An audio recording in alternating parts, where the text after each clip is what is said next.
Our next piece of equipment is called a fluff ball. It's a bit like a giant cotton wool ball. And what I like about these is that they are very soft. They're very small, small enough to fit into little hands. And nobody's afraid of them because they don't hurt if you get hit by them. So we're going to get used to using this before we move on to a sponge ball.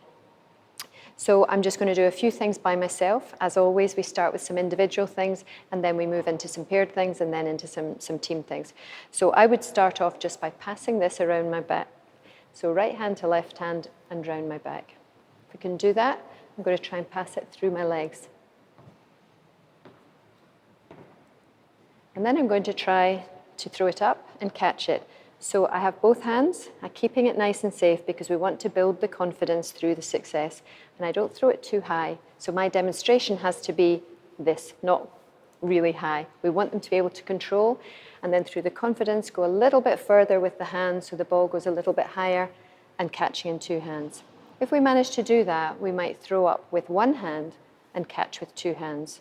We might throw up with one hand and try to catch with the same hand. It's quite easy to grab onto that. Throw with one hand, catch with the other hand.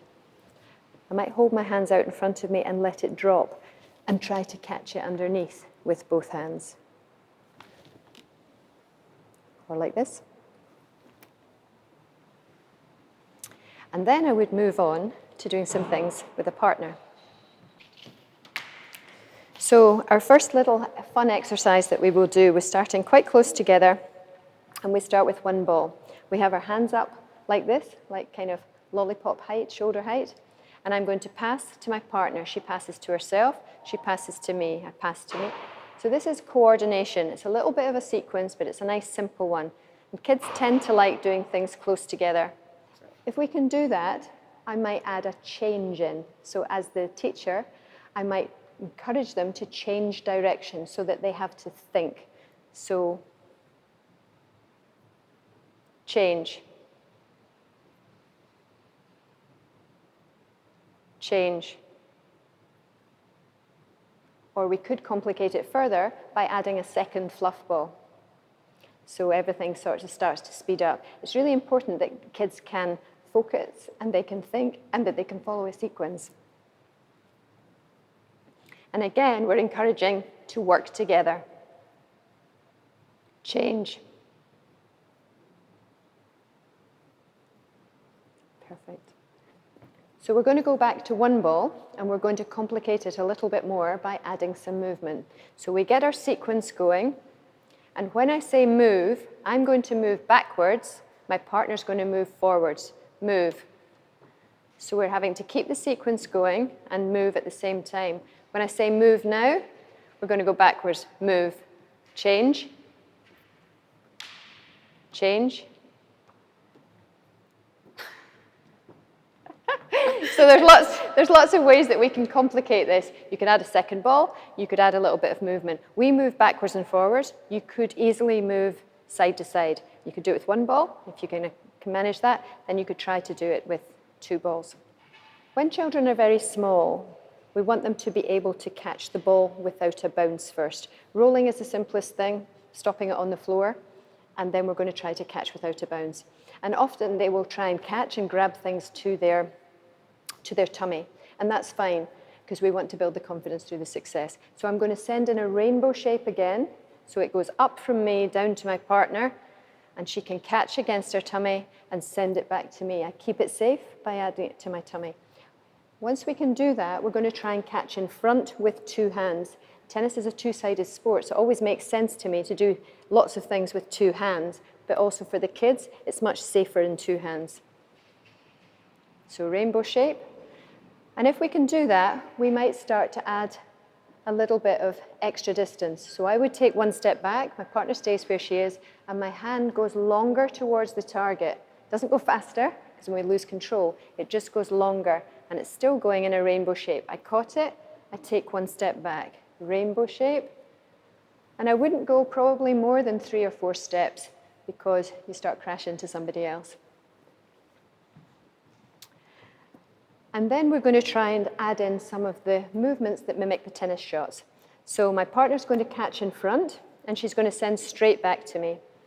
And then she's going to catch in front, take her arms to the side, and send it back from both sides. Catch in front, above the head, catch in front, turn round, backwards over the head. And then she's going to look away from me. I'm going to say her name, and she's going to turn and catch it. Mel. So similar exercises to the ones we did with the beanbag, but starting to introduce the concept of a ball. Now we're going to try with the little plastic bat. So I'm going to show you the same kind of exercises with the bat, so that if you have children who are able to use the bat, you can start like this, just bumping it up, trapping it. So you're hitting it into your hand. That's your first, your kind of in-between stage of catching with your hands and hitting the ball over a net eventually. So my partner has the bat. I'm going to send, she's going to splat. Send it straight back. Then to the side, and then to the other side, and then above the head, and then the turn backwards over the head.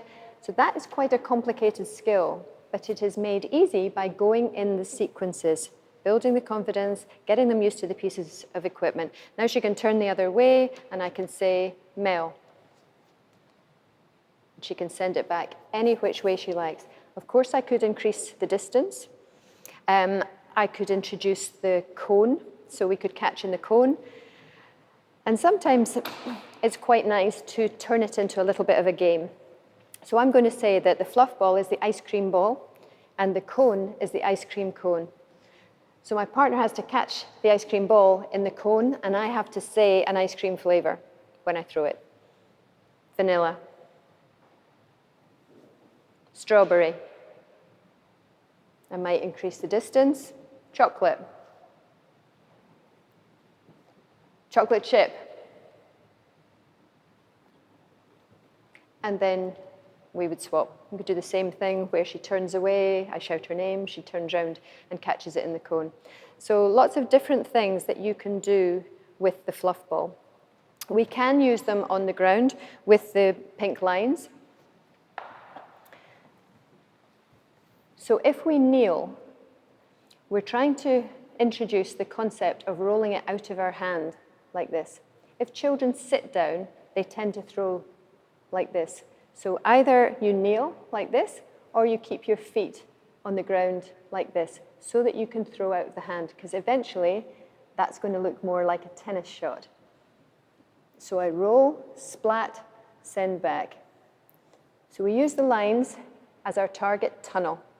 Once we can go with one, we're going to try to go with two. So I send with one hand, I splat with the other hand. I look at my partner, 1, 2, 3, go. 1, 2, 3, go. 1, 2, 3, go. And if we could do that, we might increase the distance with the pink lines and stand up. So I'm going to send it down this pink line, my partner goes on the other pink line, and we move to the moving ball to stop it. I've got right hand going, left hand going. I've now got movement to and from. I've got sending, receiving, tracking, anticipating, and cooperation. Fantastic. 1, 2, 3, go. 1, 2, 3, go. 1, 2, 3, go. And of course, we could introduce a little bat.